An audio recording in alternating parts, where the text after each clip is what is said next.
Oh, yeah. It's time for the dailybreadproject.com.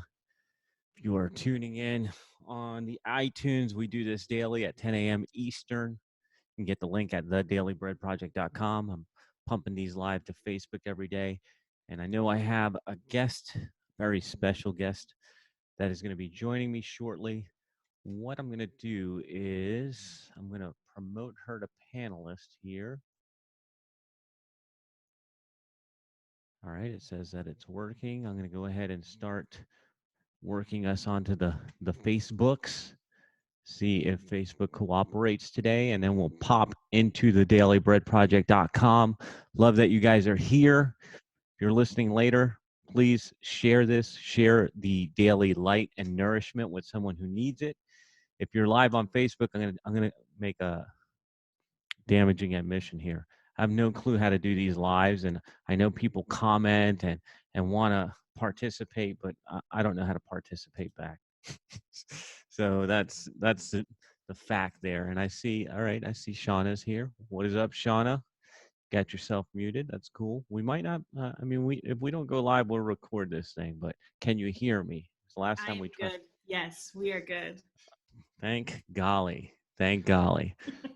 All right, let's see. I'm still waiting for it to go live on Facebook. I'll give it another couple seconds. If not, we're going to jump into this.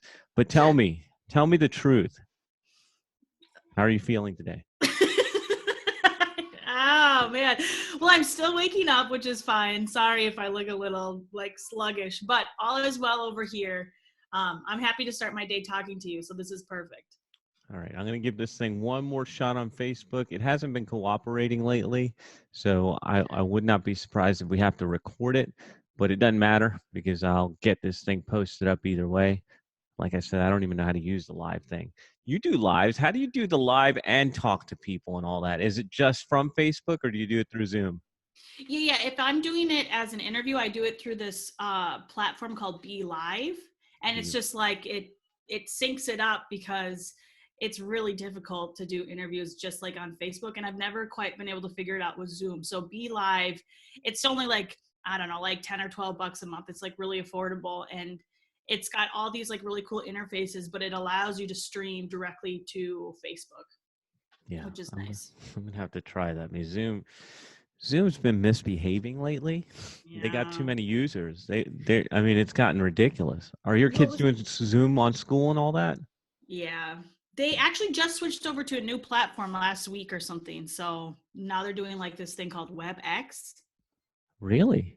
Yeah, I don't know if it's like for all those safety reasons, You but yeah, know, they're switching over just in the last week. let's see. It's not going to go live, and I do not care. I want to jump into this. So this is the dailybreadproject.com. We are all about bringing you the power, positivity, love, and leadership. And I have one of my favorite people in the entire world with me here today. I had to guilt her so much to get her on here, even though she was supposed to be my second guest, and I couldn't figure out how to make the technology work. Shawna Beckman, what is up? How you doing? I am good. Thank you. Consensual sales, guys. Consensual sales. That's what Shauna is all about. That's the name of her podcast. She is a part of the Podcast Factory family. And I'm grateful that you're here. And I Thanks. know that this has been especially tough on you because you have, what, 5 kids, 4 kids? Yeah, we've got five. And 5 kids. we had them under set we had 5 kids in 7 years, so now they're spread out between 2 and 9. Oh, cow. So, yeah, this has been, I want to get real here, though. Okay, let's like just like jump right in. I'm Yeah. all yours. I want to get real here. I know that with all the kids at home, this has been hard for you. And so what's going on? Where's your head at and how are you taking control of your emotions and your feelings? Because Yeah. I know you've been up and down. Yeah. I mean, I think what is most frustrating is, well, I mean, we had all these kids like really close together, and you kind of are like perpetually in the season of just like waiting for them to like get a little bit older so you've got some like breathing room, like you can actually focus on your work. You can work longer than like, in these 30-minute chunks. And we were like just on the cusp of that, right? Like I had like a fourth grader, a first grader, a kindergartner, like one in preschool. Like we're all just like on this tipping point of like my dreams and like my dreams and like my work goals are like all within reach, right? Like I've got a babysitter lined up. Like I've just got the little baby at home. I can manage her. Like 1 or 2 is like easy, right? And so now it just feels like all of that was like just taken away. Like it's like I literally feel like I'm right back at like a brand new. I'm back at like a newborn stage, you know, where like everybody is here and you're rotating between demands between all these kids, and you feel really alone because in a newborn stage, like your spouse is like off to work while you've got all these kids, and that's where we're at again, right? He's like in the closet, he's doing his work, and it's like here I am. Like and I don't want to seem pessimistic, but like the reality just is like your work kind of has to take like a back seat. It has to take like this, like I'll get to it when I can, and it just makes it frustrating because like I said, I've been waiting for this moment, and I felt it was so close that we were just getting to this point where I could focus on work again, and now it's just like so that's how I feel right now, and there's no like end in sight, right? Like I mean, people say, you know, April, but who the heck knows? Like nobody really knows what's going on, so it's hard to like to you know put your stake in the sand and say, okay, like here's where we're going to reset goals. It's like you're just kind of, I don't know, everybody doesn't really know what's going on, I don't think, so it's hard to judge like what's my next best move. Yeah, I'm feeling you. Actually, I went through 2 days ago and redid my calendar because Yeah. I'm the same. I mean, I don't have it anywhere near what you've got to deal with. I got one kid and there's 2 of us. We're But winning. you're still maxed out at the number you have. That's how I feel about it too. Like it doesn't matter if you have 1 or 5, like you're maxed out at the ones that you have.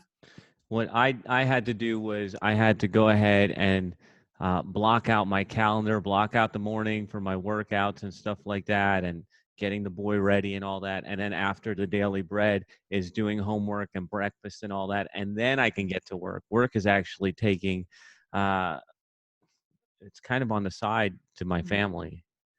I think that's the way it should be anyways. That's what we prepared for Right. all these years, but it's difficult when you have clients. It's difficult when you're in a position where I had my schedule, now my schedule's ripped away from me. So how do you get your head right with all that?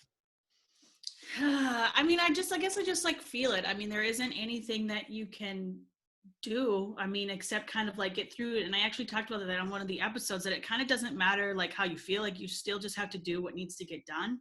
And so I think by prioritizing like what is important and making sure that when you go to sit down to work, that you are operating from like a checklist, like an actual to-do list, where it's like, okay, so these are the themes, you know, I have these I have to do a bunch of outreach today. Well, what is the actual like what is the actual task? Like, is it I need to like pull up LinkedIn and pull a couple emails? Does that mean that I have, you know what I mean? Like I really have to get specific about the action item and having that list ready to go. So when I sit down, I can just like roll it out.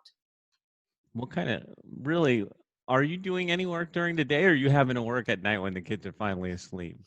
That's a really good question. It's sort of it's the I can do the putsy like work stuff where I'm like interacting, networking, sending emails, like those sort of like putsy tasks. Because I can just have my laptop open. I can do that while they're running around outside or they're sitting down for lunch. But really, like, yeah, the concentrated effort really needs to be either during like nap time, which is like, you know, 12:30 to 2, or you're looking at, you know, 7:30 to 9, where I can like focus and be like, okay, like what needs my undivided attention. What are Here, those things? Like what's the things that you're working on that you need full focus for? I'm messaging, like when I'm writing, like when I actually have to create like a piece of content that it's geared towards selling. So something where it's like I've got to write and I've got to think about the messaging and put like the pieces together. So Yeah, I don't write anymore. no. No, I got 30 minutes to write the bullets for the show, and that's all I'm writing anymore. Well, your bullets are really good. Oh, You've well, got thank great you. bullets. 30 minutes worth. That if you put a timer on it, like the Eugene Schwartz 33-minute timer, Yeah. I think that's where it's at for me. All right, What so are your what are your bigger tasks? Like what makes you feel like where do you need to block off the most time to work, and what does that look like? I haven't. And Okay. that's I've been kind of riding around, and I just looked like I for many years I kept a journal, Mhm. and I would journal religiously morning and night and run by my journal. And I had I was just looking at my journal. It's a 13-week journal, and I quit at like 6 weeks. And I'm like, okay, quarterly review time. Start journaling again.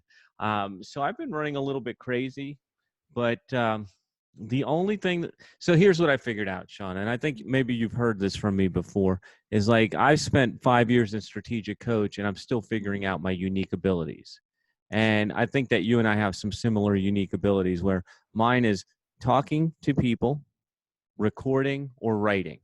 Sure. That's it. And so how can I do my unique ability work in the least amount of time possible nowadays? And that's actually what happened here with the Daily Bread Project. It hits all my unique abilities, and I can Sure. get it done in an hour and a half a day. So that's all I do. And then Mondays, that I spend with the team and you guys. Like that's it.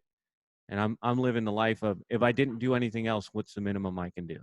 Hmm. That's the minimum I can do, because this takes care of marketing. This is, I mean, we Yeah. work together. So this is kind of like us talking, communicating, bonding. And so Absolutely. it ticks off a few boxes for me. So Hmm. I didn't know it at the time when I started, Sure. but now I realize like this is it, the daily bread. Awesome. Absolutely. You knock it all out in one Get swing. everything done, right? Get an email Hmm. written, get everything done all in one shot. So I know you have had a couple nights where you're like, this sucks. How do you pull Yeah. yourself out of the slump? I mean, it just passes, I think, I mean, it's just getting up, getting dressed, making your bed, like sort of just having a little bit of a routine. And you talk about this like in the habit stack, right? When you create habit stacks, like you want to make sure that, like, if you can give yourself one small win, it really kind of, it creates a domino effect for the other things. Hang on, let me close this. And I mean, and just, I mean, emotions really just come and go. I don't think that just because you're feeling something doesn't mean that it's permanent or that it's always going to be that way. And so I think that I've just had that mental framework of operating that maybe what I'm feeling is true, but it doesn't last forever, right? It passes. It'll pass. Hopefully sooner rather than later. I'm right there with you. I had this week, I was really down, and Darren Yeah, came back on the show, and he's like, "Bro, come on now." sure. But it helps to have good people in your corner. Oh, totally. You're absolutely right. Encouraging you, lifting you up. Absolutely. So tell me, things are different. You've got I mean, you've got a membership site. You've got people depending on you. You've got your family depending on you harder now. How are you leading? Like, how are you leading differently now, and what does that look like? Oh, that's a really good question. Um, I think um, I think most people come into their business, like my people specifically, they come into their business and they're like, I've got this goal to sell this thing, right? And I'm here for that. Like, I want to help them do that. And so, where I'm really helping them lead is helping them navigate that, like, it's okay to sell other stuff. Like, you have the long term game and you have like a short term game. So, it's perfectly fine for you to create offers that aren't going to hurt your long-term game. So like, for example, I have this wedding florist, right, who sells, $3,000, $4,000, $5,000, $8,000 wedding packages. Well, weddings aren't happening and nobody's buying, her people aren't, she's been in business like 25 years and there ain't nobody buying these big wedding packages right now, right? So what we did is we had to brainstorm offers that she could sell right now today. And so she came up with this. It's super awesome where you can basically pay 50 to 100, 150 bucks to donate to, like, well, it's not donate because you're paying for the thing, but you can pay for these arrangements to be sent to nursing homes and assisted livings. And so she sold a ton of those. And so it's helping. I really am leading my people in a way where it's like, okay, we can create smaller offers to keep you selling, to keep you in momentum, because the last thing you want to do is to stop completely and then try to pick up later. So if I can just keep my people in motion, like if you can just keep going just a little bit, like if you can just send out one email, or if you could just put out one offer or one smaller thing, it's going to be so much easier for you to keep going than it is to just stop completely. And then we're like starting all over, right? When we pick back up again, when the times pick up back up, when times pick up again. How do you, I mean, what are the excuses? I want to hear the excuses. Why would people say that they can't sell anything? Is it just because it's their main offer, or is it the way they're feeling? Like what's the roadblock that they're hitting right now? Because you know me, I'm like, we need to go harder now, but I don't know if everybody feels that way. No, that here's not to pick on my wedding floors, but she was sharing too that she's got a small local community, right? And so one restaurant in her area was selling these tamales to go out to the neighborhood or whatever, and then the local community ended up attacking this guy and like giving him a hard time about how he shouldn't be selling these tamales. And she was apprehensive because she's like, I can't like I have to have this reputation in my town, and I can't have people be talking about me or getting mad at me because I'm selling flowers. So she felt like really apprehensive and had to really scared to navigate this line between like, what do I sell right now without being tone deaf that affects the community at large. Yeah, that is crazy. Like Yeah, so the town went after this poor guy who's selling tamales in her people need area. to eat. Right? Yeah, it's crazy. And I just shared this the other day too, that one, I'm so grateful for the people in my life who like go after their dreams, who like help me do mine. So like for you, for example, like the way that you show up and you run the podcast show, and like that allows me to live out my dream and help my family. And so it's like we're all connected. And so the more that you pursue what you love and the more that you show up for what you want, it gives people a chance to do the same in their life. And so it just bothers me. Like, this is like a side note, but like it just sort of like irks me when people, like ambitious people, will never crap on other ambitious people for going after their dreams, right? And so it's important that we do that, I think, in this time, because I think that's how God moves, is through people, but it opens up those possibilities that may not have been there for each other. That, and this is one of the things, and this is where I was feeling a little bit down this week, and then I got popped out of it. Darren helped me pop out of it, but it's like this whole social distancing is getting people further apart, and Mm-hmm. and they think that's the way it's supposed to be. And I'm with you. We need to be closer together. That doesn't mean we have to be sitting in the same room together, but whatever groups you're in, whatever associations you have, like right now we need to be closer than ever, and I don't know if people get that. I don't know if they're seeing that. What do you think that is? I don't know. Why do I think that people are not really coming together? I mean, I think sometimes they are, but I think that, I don't know. Ask me the question again. No, let's talk about environment. Let's talk about environment, because you've put yourself, like you said, that ambitious people won't crap on each other for Yeah. trying to go out and get it, right? And Right. so what how have you up leveled your environment? Because you're out in the sticks. I mean, you don't have a bunch of entrepreneur friends over there, right? So how do you up level your environment and get around those ambitious people? I mean, I pay to play, right? Like I have to pay to play. And so that's always been my sort of stick, is that if I'm going to spend money in my business, it's going to be in a place where I'm with other people, because everything that I want out of life comes from another person, right? So like I want to be as close as possible to other people. And so that means like being with you and coming to our Monday meetings, or it means, there's been networking groups where I've been in for over a year where I showed up religiously, right? And so it's just I think when you understand that everything that you want out of life is like behind it, like comes from another person, it's like behind that conversation with them. I'm going to be spending money in my business where conversations are happening, right? Where are those conversations happening? And you talk about this too, like the conversations get better and better the more and more that you spend money, right? Like the level of money that you're investing.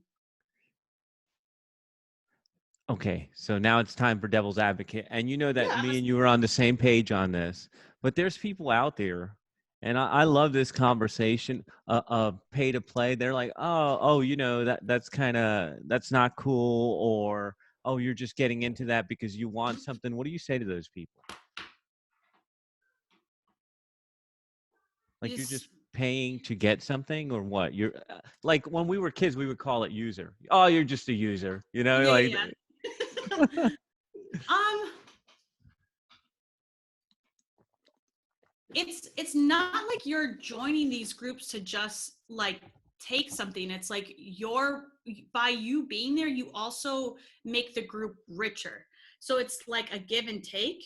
I wouldn't yeah, like I don't want you to just join a group where you feel like you're just taking stuff. Like no, but you don't build relationships that way. But I feel like it's where you can be an active participant and contribute to the group equally. So there's like a mutually beneficial relationship, right? And it doesn't mean that you have to go spend tens of thousands of dollars. Like I pay like $30 a month to be in like a yoga club and like a weightlifting group for moms. Like again, these are conversations with people that I like and I enjoy and I can participate in, and that builds relationships, which is going to help support me when times are tough.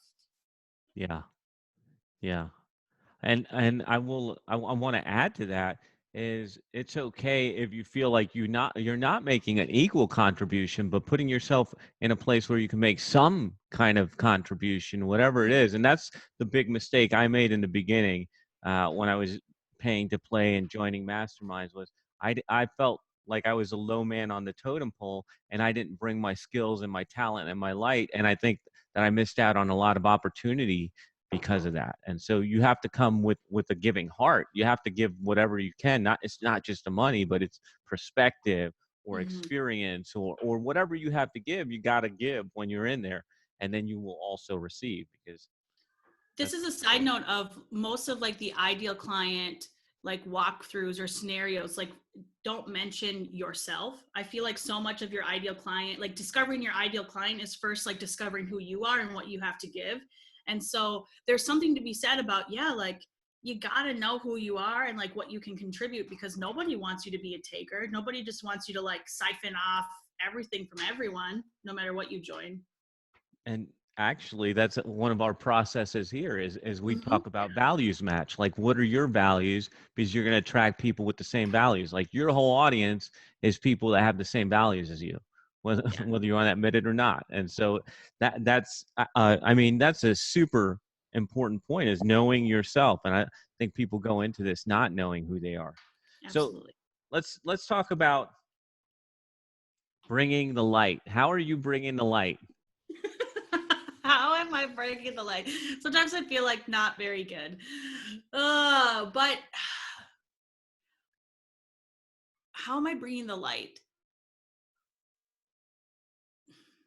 How are you bringing the light? How am I bringing the light? Yeah, how are You're you looking bringing at the it. light? I this was me bringing the light. It was like, this was, Sure. how can I do something that is positive? I want to do something. What can I do? And the only thing I could do is hit on this, talking to cool Yeah. people, bringing it daily, like showing that work ethic, and giving people an alternative to Yeah. what they're seeing everywhere else. And this goes back to your point of being in the groups with the right people.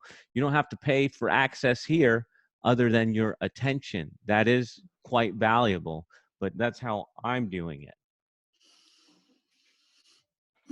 Like I feel like I'm bringing the light by like I try to live my life in such a way where it's like I'm always kind of ready to go. So like my relationships are in good order, my finances are in good order, like I've got peace in my relationships. You know what I mean? Like I try to live my life in such a way that I'm always ready to go. And so that allows me to not like to keep like to such a good heavy question. It's like,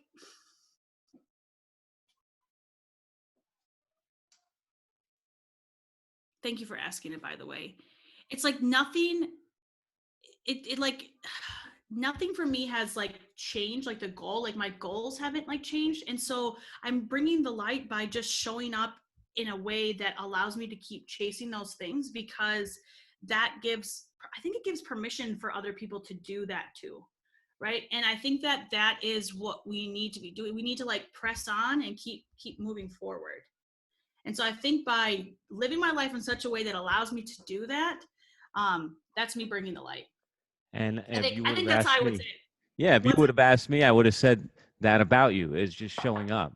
mm-hmm. You I'm know, still here. yeah, I'm still good or here. bad, we're still doing work, people. Absolutely. That's it. Uh, the I show mean, must go on.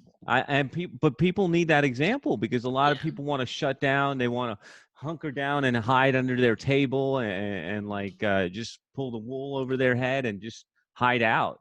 And I mean, us as leaders, it's like, is that what we're going to show people? Are we going to stop showing Yeah. up on social media? Are we going to stop showing up on email? Are we going to stop showing up on sales calls? That's not what this is about. This is about getting out there, whatever it is, however little or much it is, just showing up every day, to me, is one of the best ways to show leadership, Mm-hmm. and show positivity and bring the light, because you got to show people, hey, nothing has stopped. Yeah. This is life. I got 5 kids with bikes over their heads, throwing them at each other, fighting, and we still got to show up. It's true, and it's crazy. Like the, I mean, we as business owners, like we have to do this all day, every day, all the time, anyway. And so it's interesting to me, like the illusion that it feels like that this is like having an like how this is how we think this is impacting our life, when really it's like the same way of like it's this it's the same way of living for us every day anyway. Does that make sense? So it's like Yeah, we kind of have this like illusion that this is affecting us, it's like it's affecting us, but it really hasn't changed how we need to show up anyway in our business. Does that make sense? It's like we're choosing, we've been living this life like this anyway. that is powerful. I Does that make agree sense? with you. Yeah, it makes perfect sense. It's like, I said it to the team, I said it to all you guys too. I think I was like, business as usual, people. Like, we're Yeah, still doing right. our calls, we're still putting out podcasts, and here go a few extra things we could be doing right now, as Mhm. times are a little shaky. But yeah, I mean, Yeah. the show, like you said, the show must go on. So let's see. We talked about power. We talked about positivity and leadership, and I think all of this shows love. Anything that you wanted to talk about when you were coming on the show and you volunteered so graciously yesterday? Like, yes, I'll be on the show. Oh, is there anything that I wanted to talk about on this? Well, I wanted to just talk to you. Really, I was like, I just would like to talk to Tell you. the truth. You wanted me to stop guilting you because I've hit you like 2 or 3 times. Oh no, it's all good. Um, no, I mean nothing off the top of my head right now that I can think of. How's your new offer coming? It's good. We're just putting the final touches on it, really. So, um, we're rad because you had said this a long time ago about like making the offer just seems so open ended, like month to month, like forever, like for eternity. So what we did is we're making it like a 6-month program where it's still you get all the same stuff, but then after 6 months you can decide if you want to continue on or not and have that ongoing support, but you'll at least get it for a solid, you're at least committing for a solid 6 months. Nice, nice, nice. Yeah. Cool, cool, cool. All right. So consensual sales, Shawna Beckman. Hey, hey, Shawna May on IG. If you show her a screenshot of you watching her show, she'll probably sing you a song. I don't It's know true. who it's going to It's be. true. It changes from week to week. Uh, all right, cool. So, Shawna, I know you're super busy. And I have to tell you, I appreciate you coming and on a Sunday. Well, I don't know when this is going to air on iTunes, but on a Sunday is when we're recording it. Uh, Thank you. I appreciate You're so you, welcome. and keep leading, keep loving, keep bringing the light. I appreciate you. I follow you, and I enjoy everything you put out there. The feeling is totally mutual. Thank you so much, Jonathan. All right. We'll talk soon. Ciao.